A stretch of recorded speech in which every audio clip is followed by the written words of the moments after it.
He's in jail right now. He's not doing well at all, and depression is setting in. You're entitled to have whoever you want to visit you when you're in jail, as long as they're on the list. Chris is alone in his cell for 23 hours a day. I need to see everybody again. This house is not complete without anybody here. He never once cried. Could one of those visitors be someone that he had an affair with? He's checked on every 5 or 10 minutes. She was my closest best friend.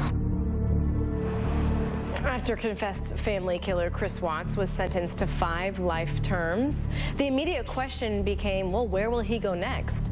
It seems that we now know the answer to that question. CNN affiliate WITI reporting that Watts is being held at the Dodge Correctional Institute in Waupun, Wisconsin. That's about 70 miles from Milwaukee. The Department of Corrections describes it as an intake facility for male inmates before they are transferred to the prison while they will serve out the rest of their sentence. I want to bring in crime journalist Pat Lalama and Larry Levine, a former federal inmate whose time behind bars inspired him to become the director and founder of Wall Street Prison Consultants. Thank you both for joining me. Pat, I want to start with you. Does this surprise you that he's been transferred? No, not at all. It happens regularly. And I think in his case in particular, there are a lot of things to take into consideration. Number one, his safety. There is an obligation to try to put him in the most safe environment for someone who's committed the kinds of crimes that he's committed. There are also medical concerns, psychological concerns. What skills does he have? Where might he be able to do a job? What kind of education might he want to pursue? Classes. So they take into consideration many factors before they decide where someone goes. All right, Larry, I want to bring you into the conversation, and I want to put up a full screen for our viewers, sort of describing this facility. First and foremost, the average population is about 1,600. You can see it on there on your screen. The rate of crimes that inmates have committed that were violent is right around 64%. About 3% are serving life sentences.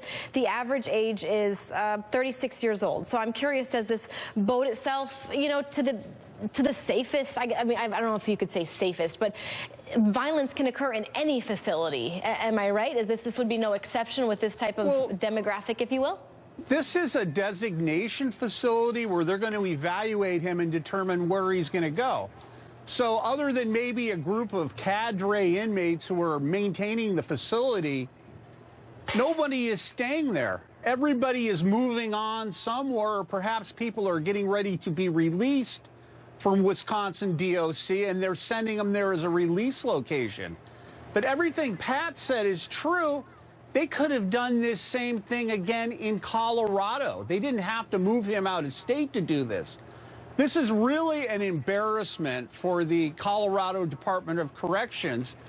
It shows that they could not safely house him in one of their own institutions. And I believe that's because the impact of this case has reached so far into the people of Colorado that they're concerned about their own staff members possibly assaulting him or creating a circumstance, a door is left open, he's mixed with other inmates.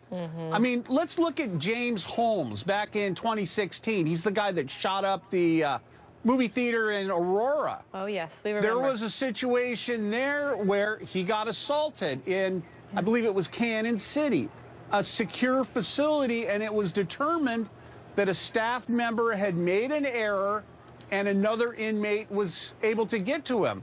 I really don't believe, I don't care where you send him in America, inmates have their own grapevine, their own way of communicating.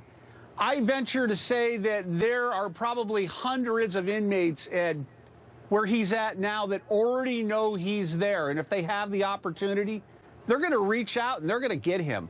Well, and that's sort of my next question. You said a point. You said that the impact in Colorado, you know, it's so widespread. But this is become a national, if not an international story. So, and he's going to go to another facility. The inmates are going to know. Am I right? Well, they will know. Let's put it like this. They moved James Holmes. He's in, I believe, in Pennsylvania. He's at a federal facility there. If the feds wanted to take him, they could have put him in ADX Florence, which is kind of underground, where they've got really, really high security federal inmates. They move inmates around between the feds and the state all the time. But ADX Florence is right there in Colorado. So again, a security concern. What they did by moving him out of state is limit the possibility of him being assaulted. Okay. But it's not going to eliminate it in any way whatsoever. All right, Pat, I want to bring you in this conversation. This is not your first rodeo. You've seen this happen before. I'm sort of curious as to, what are the next steps for him? Is there any indication that we'll learn where he's going, or will he go and then we'll find out? Well, my best guess is he'll go and then we'll find out. I doubt that's information that the state prison system wants to release to anyone. Right. I do want to remark about something I heard earlier, that he's not doing well, that he's depressed. Now, that was, of course, probably from when he was in jail. But if he's showing signs, rather than prison, when he was first arrested is what I'm saying. But if he is, in fact, now showing signs of depression, like the real world has crashed down in front of him, I don't think, if anyone's hoping it's because he feels guilty, I doubt it for 1 second. I think it's the fact that he got caught, he's trapped, he can't do what he wants to do, and his life is basically over. But it's all about himself, not about anybody else. Yeah, we heard them say he has about an hour of free time out of his cell every day. Like you said, whether or not that was before he pleaded guilty, we don't know. But Pat LaLama, Larry Levine, thank you so much. We appreciate your input. Thank you.